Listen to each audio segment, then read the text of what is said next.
सुप्रभात प्यारे बच्चों। ये है हमारी कक्षा 4 की नैतिक शिक्षा की पुस्तक और आज हम नैतिक शिक्षा का पाठ 5 जो है वो स्टार्ट करेंगे। ईश्वर कहाँ है।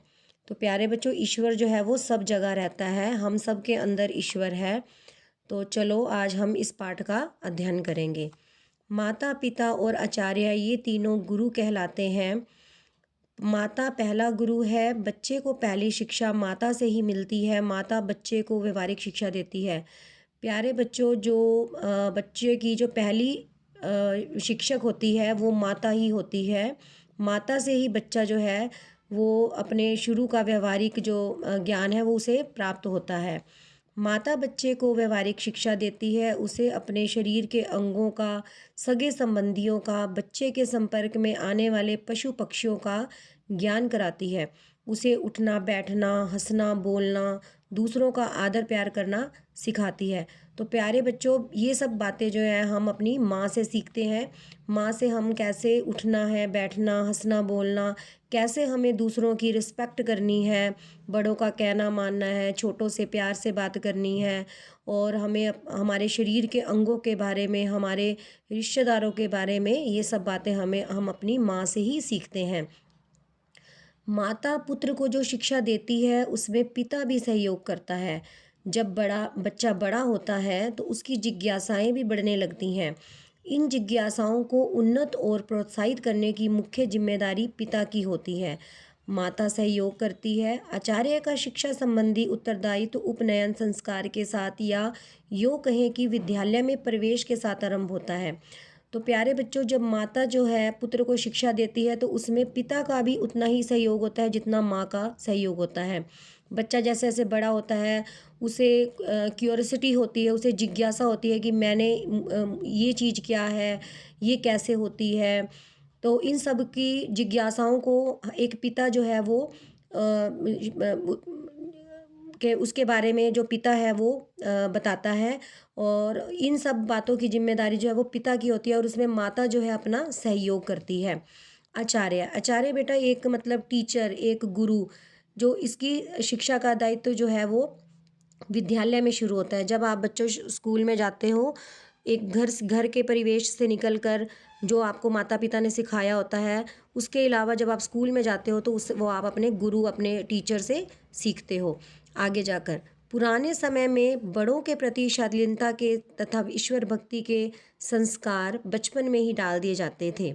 ईश्वर कैसा है, कहाँ रहता है, क्या करता है, आदि बातें बच्चा पिता से ही सीख लेता था। तो प्यारे बच्चों, जब पुराना टाइम होता था, बच्चे जो थे अपने माता पिता से ये सब बातें सीख कर स्कूल में जाते थे कि ईश्वर कैसा है, कहाँ रहता है, ये सब बातें माता पिता जो थे बच्चों को घर में सिखाते थे।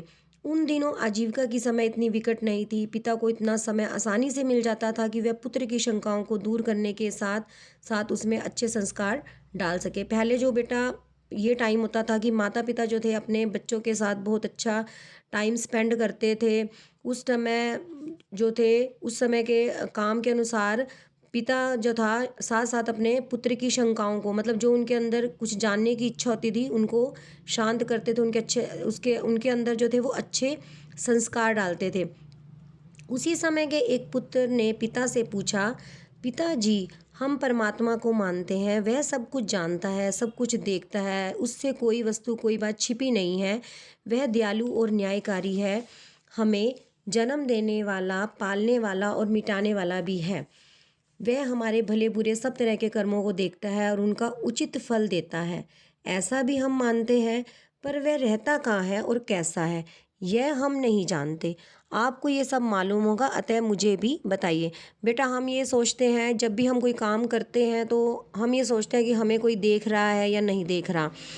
और जो बच्चे गलत काम करते हैं तो उन्हें ऐसा लगता है कि हमें कोई नहीं देख रहा। लेकिन बेटा, सबसे जो देखने वाला सबसे बड़ा भगवान है, वो हमें दिखाई नहीं देता लेकिन हम उसे महसूस कर सकते हैं, वो हमारे अंदर है। और कोई भी बात उससे छिपी नहीं है।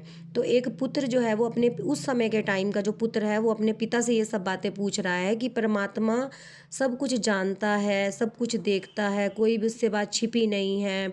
वह हमारे भले बुरे सब कर्मों को देख रहा होता है और उसका फल भी हमें वो देता है। यदि हम अच्छे काम करेंगे बच्चों तो हमें अच्छा फल मिलेगा, और यदि हम बुरे काम करेंगे तो हमें उसका बुरा फल मिलेगा। तो पिता ने कहा, बेटा परमात्मा सब जगह रहता है। बेटा परमात्मा जो है वो सबके अंदर है, आपके अंदर, हमारे अंदर।